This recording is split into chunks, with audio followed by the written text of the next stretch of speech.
Wouldn't it be great to be unbreakable? To have that personal sense that no matter what happens, that you're going to be fine. That no matter what life throws at you, whether it's a poor relationship, unemployment, health problems, financial issues, whatever it may be, that you are not only going to survive, but you're actually going to come out maybe a little bit better. So this week's column is titled, Becoming Unbreakable. 10 Tips to Create More Personal Resilience. So the 10 tips, I'm going to go through them pretty quickly. The first is to make connections. The second is to avoid seeing the crisis that you're in as insurmountable. The third is to simply accept change, whether it's good or bad, as part of everyday life. The fourth is to move toward your goals. Focus less on the past and more on future and what you want to achieve. The fifth is to take decisive action.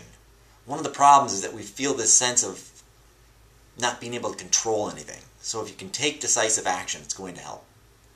The sixth, might be a little hard, is to look at whatever the situation is that you're in and to see if there's a chance for you to grow, to mature, and to really open up and look at some sort of self-discovery.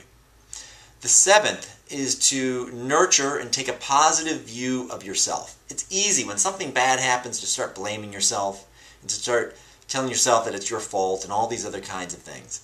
But it's important. Take a positive, optimistic view of yourself. The eighth is to keep things into perspective. When something bad happens, it can color all areas of our life.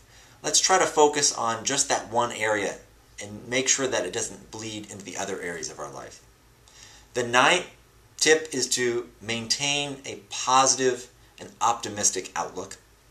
And lastly is number 10, to take care of yourself. If there's some things that you enjoy doing, just do them. Sleep, eat, exercise a little bit. This is a very trying time, and so as much as you can, do the things that give you some sense of happiness.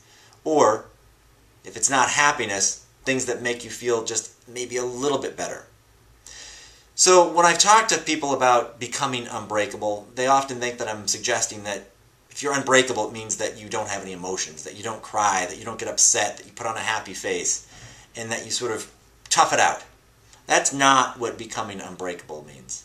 Becoming unbreakable means that you allow yourself, you give yourself the freedom to break, whatever that means to you, but that you have the confidence, that you have the awareness, and that you know that if you break, you have the tools and you have the ability to put yourself back together again.